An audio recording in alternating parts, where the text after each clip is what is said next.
You're listening to The Endless Party with your hosts, Megan Elijah Armstrong.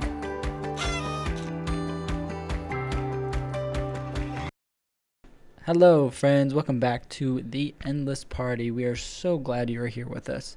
So today we actually want to talk about the body image party, and this just is the understanding of how we can have a better view and perspective of ourselves and our body. Now, I want to make it very apparent, right, before we dive into this, and that's the understanding that we actually don't believe in living an unhealthy lifestyle. There's a point where there's definitely recognizing your inner beauty and recognizing your potential and seeing that you are beautiful no matter what stage in your life that you are going through.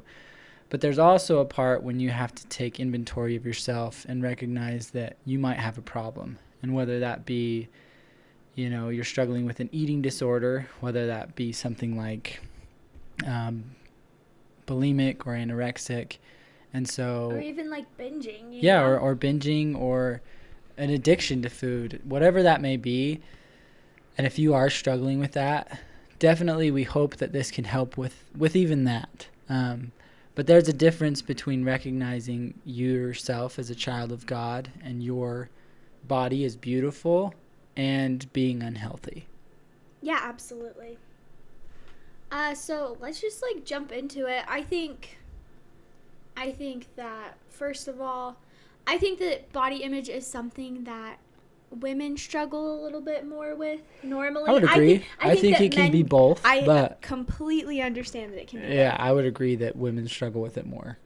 Yeah. Sure. That's just the world in which we live. I mean, even just considering my life experience and your life experience, it's definitely been a more prevalent issue in mine. Yeah. Which is why I'm going to talk a little bit more, I think. On this topic, probably than I will. Because I can just share a lot of, personal experience, Oh, yeah. you know? Definitely. I think the first thing I want to say is that this world has a distorted and an unrealistic, expectation of what beauty is. And that's the first thing that I think is so important to recognize. It's that the ads and the models that you are seeing aren't real. No. Right? They're not blemish-free and that curvy or that perfect figure. No, they're not. And I think it's really important to recognize that the media is it's just so unrealistic and it's just so false. And so what's so fascinating is that normally when we as women or as men are trying to live up to some expectation or ideal of beauty, it's one that is completely unattainable. Mm-hmm. There is no human being without imperfection. Definitely. You know? Yeah, we all have imperfections. And I don't even think these imperfections have to be considered imperfections, but that's just what society has deemed them as. You know what I'm saying? Oh, definitely. And I look at it in a lot of different ways, right? Like even Instagram models, both male and female, if they're fitness gurus or anything else, so many of them are on steroids. Right. So many of them are photoshopped. So many are given a spray tan. I mean, you name it, they're probably doing it. Right. Rarely do you see somebody that is completely authentic, completely natural, and completely like themselves. Right. And so I think the first step to gaining a healthy body image is to being able to interpret the voices around you. Yeah. And first and foremost, when you see those billboards and you see those ads and you see those models and all the media that we consume, you need to recognize, be like, wait a second, this person is not even the same person that's on this billboard. Her picture has been warped and edited and made into this person that she isn't even, it's not even a real person. It's not even her. Anyways, so it's just so interesting that I think a lot of us can fall into that trap of misinterpreting media. And I also wanted to say in this episode too, I think so this episode is really inspired because as I through this pregnancy, as I've thought more and more about becoming a mom to 2 twin girls, I just am so passionate about helping them develop a really healthy body image. And so it's been during pregnancy that I think I've really been able to work on this in myself in the hopes that I can influence them to believe in themselves and to believe in their beauty. Yeah, for sure. So I read this amazing book. It's called Mothers, Daughters, and Body Image. And this book's really cool because it explains how a lot of times the way that women feel about themselves has largely to do with how their moms felt about themselves. And their moms, the way their moms feel about how their moms... It's generational thing. Yeah, it's like a passed down from generational generation thing. to generation. So somewhere in the line, you know, some women have started to be really hard on themselves, and then it's just passed down and down and down and through. But you, as a person, can be that, you know, transformational person in your, like, family line, and you can stop all the nonsense that comes with body image. Mm-hmm. And so my body image journey, I mean, it began basically when I was born, like, let's be real. And I grew up, and I was told that I needed to look a certain way to have value, you know, and that's very unhealthy because you shouldn't have to look a certain way to be deemed as a valuable person. No, like, your value as a person just because you are a person is priceless, right? Yeah. And anyways, and then I went on to college and again was told that I needed to look a certain way to be a valuable person. And so I started to believe all of these voices, and what it came down to is that I just was not healthy and I was not happy. I was really unhappy. And I wasn't taking care of myself properly, and I was at a point where I was like, I need to fix this, I need to change this. And what actually happened is, I think Elijah was like a huge answer to my prayer, and he came into my life, and I don't know, just having that one person believing in me and like loving me for who I was, it started to like change everything. Mm-hmm. No, I would agree with that. And I think, like, I want to make mention to a couple things just because it's like a generational thing. And like, it's passed down. I've seen it in my own family. I've seen it in Meg's family. I've seen it in, I mean, nearly every single family out there has this body image issue. There's this short story I'll share with all of you. And it's the story of the ham. And basically it goes, this husband asks his wife, they're a newlywed couple, and this wife keeps cutting off the edge of the ham and then just disregarding that piece and then putting that ham in the oven. And finally the husband goes, why do you just cut off the ham? Like, what is going on? Like, that's just a waste. She goes, oh, my mom's always done it, so I don't know, let me call and ask her. And so this girl calls her mom, and she's like, Mom, why do we cut the ham like that? Like, why? She goes, oh, my gosh, sweetheart, I have no idea. Let me call your grandma. She calls the grandma, and the grandma's like, oh, my pan was just too small. I couldn't fit a full ham in my pan. So these next 2 generations of kids were just wasting food because their grandmother or the mother decided that, oh, I need to do this. Well, it made sense because her pan was too small. She couldn't cook the whole ham. Right. But they were just blindly following. Right. Right? And so that's what we're trying to get at. It's like, be that transitional figure in your lineage to be able to say, like, enough is enough. I'm a child of God and I have value just from that fact alone, and being able to recognize that. And I think before I even take any credit for helping Meg, that's like the number one thing that actually helped Meg, was the fact that she recognized that the love that God has for her is limitless. And like, that's not predicated on whether or not she has this perfect figure. Absolutely. And I was going to share that next. So anyways, I met Elijah, and that really helped. But, you know, it was only to like a point, right? Because I had to figure this out for myself, and I needed to believe in myself. And there were just like so many negative voices around me telling me that, you know, that I was listening to that were just...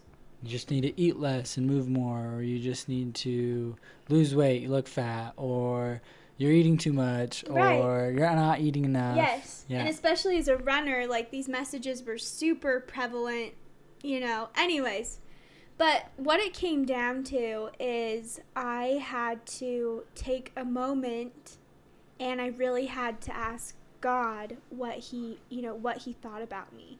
And I had to ask him, do you think I'm, I just straight up asked him, I'm like, do you think I'm beautiful? And his answer, of course, was yes. And I like just know that that is his answer for everybody. And it was like, wait a second, like, I'm his daughter, he's my father, he's my creator, of course he thinks I'm beautiful. And from that moment everything kind of changed, because what I was able to do is I was able to block out these negative messages and experiences I had growing up and developing, because I was like, wait a second, I always have been beautiful because I've always been God's child. Mm-hmm. And I will always continue to be beautiful. No matter, if I'm pregnant, no matter if I'm old and I start to get wrinkles, no matter what it is, I will always be beautiful to him because of his love, and he loves me and he thinks I'm valuable. Definitely. And it was just such a, it was just such an altruistic and really cool moment, because the thing that was beautiful about it is that it wasn't that I thought I'm trying to explain. I was beautiful just because I was authentically myself. It wasn't because I was more beautiful than someone else, if that makes sense. Oh yeah, no, for sure. And I think that's sometimes an issue in our world too, where it's like, it's a comparison game. Yes, where it's like you have to be more you're beautiful. Only of value if you're more beautiful. If you're the prettiest one in the room and da da da. But that feeling I had, it was like, it was just so personal. It doesn't matter what room I'm in, with what people I'm with and what they're wearing, what they look like, because I still am beautiful. I'll always be beautiful to God. Mm-hmm. And so I think that's something I think that you can, take to God, and he'll answer you. He'll let you know how he really feels about you. And once you feel his love, it's interesting how you start to value yourself more, and you'll start to take better care of yourself. Yeah, that's actually what I was going to mention, is the fact that this is a 2-step process. The first step is becoming spiritually and mentally aware of your divine potential and who you are, and recognizing that you are priceless in the sight of God, right? And because of that, you now feel this urgency to take better care of yourself, because you recognize your limitless potential, right? So it's a lot easier to exercise. It's a lot easier to speak highly of yourself. Yes. It's a lot easier to put in the work to just be the best you can be. And it's not even like a pride thing. It's because you are a daughter or a son of Heavenly Father. And because of that, you feel this urgency to be the best you can possibly be. Right. And so it just was so interesting how all of a sudden it was like I want to exercise every day, and it didn't have anything to do with me losing weight or trying to have this perfect body. It came down to those I want to take care of myself. Mm-hmm. I want to eat good food and fuel my body, and because I need to take care of myself, and I want to take care of myself because someone loves me that much, and I'm worth it. I'm worth the care. Mm-hmm. And so I don't know, I think it just is amazing that I had this whole long journey, and I was just plagued with these horrible negative thoughts about myself. And then the answer was just right in front of me all along. Of course, it was just that I needed to take it to God.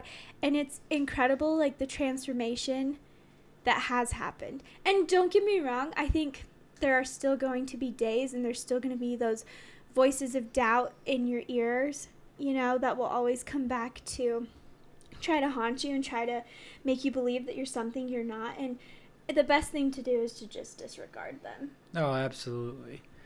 And I would just like to make mention, right, I would really put an emphasis on the side of your mental capacity with this, right? The physical, yes, I think the physical will come so long as you really take care to make sure that you are taking care of yourself mentally and spiritually. And Meg's first step was coming to God and recognizing her potential, right? And by doing so, the physical will kind of come naturally. But by saying that, I just want to kind of make reference and just kind of question everybody. Have you ever seen an ugly, confident person? It's like, no, right? No. Like you can't even say that. We should share the story about the man with Cruzon. Yeah, what's it? I think it's Cruzon syndrome. yeah, he's a funny guy. Okay, I can't remember his name. This goes perfectly with this story. So when so just tell the story real quick. Yeah, Meg. so I was in school, and I was in college when I was in athletics, and I had this opportunity to go listen to this. He was just like a motivational speaker, right? And basically his story was this man suffers from what's called, I believe it was like Cruzon syndrome. And I could be butchering that name.